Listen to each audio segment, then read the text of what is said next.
bayan.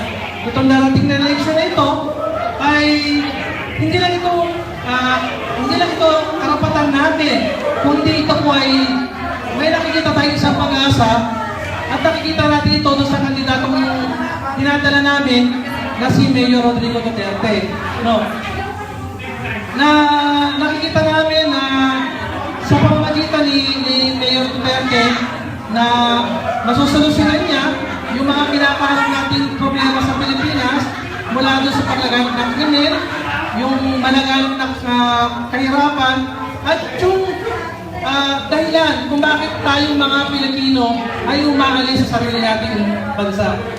Sabi nga sa kanta, namimiss, di ba? Namimiss natin yung Pilipinas, pero napipilitan tayong mag-stay dito sa Italia kasi wala tayong nakikita future sa Pilipinas. No? Sabi nga, tayo mo FW ang bagong bayani ng Pilipinas. Bakit po ba tayo bagong bayani?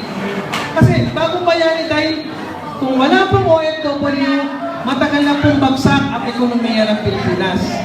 Tayo po ang nagbibigay ng tugo sa bumabagsak na ekonomiya ng Pilipinas at tayo din yung nagsasakripisyo. No? Marami tayong mga kamag-anak, ilang birthday na, ilang anniversary, ilang family reunion na hindi natin napupuntahan. Isipin ninyo, kung mapapatupad ni Mayor Duterte yung pagpapaulan ng ating bansa, kung kayo ba ay kumikita na 1,000, palagay na natin, kung kumikita kayo ng halaga ng 50,000 sa Pilipinas, aalis na ba kayo sa Pilipinas? Siguro magdadalawang isip na kayo.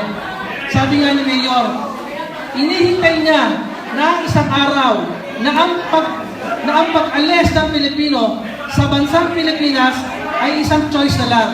No? Hindi na yung napipilitan tayo. No? Dahil sa kawalan ng trabaho sa ating bansa.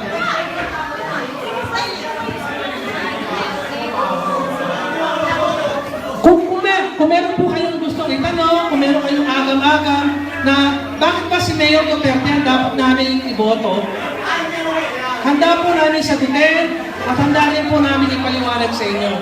Pero tandaan po natin, no, marami kasi tumapatikos kay Mayor Duterte.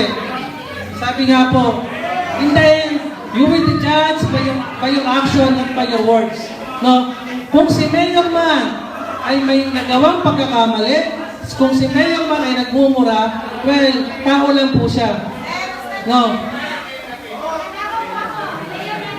Yes. Tama po yun. May tanong kayo, sir? May tanong kayo? Well, sana po huwag natin iboto si Mayor dahil taga-Davao ako o Bisaya ako. Tandaan po natin, ang iboboto po natin ay Presidente ng Pilipinas. Siya po ay Presidente ng Pilipinas, hindi po siya Presidente lang ng mga Bisaya, ng mga taga-Davao. No?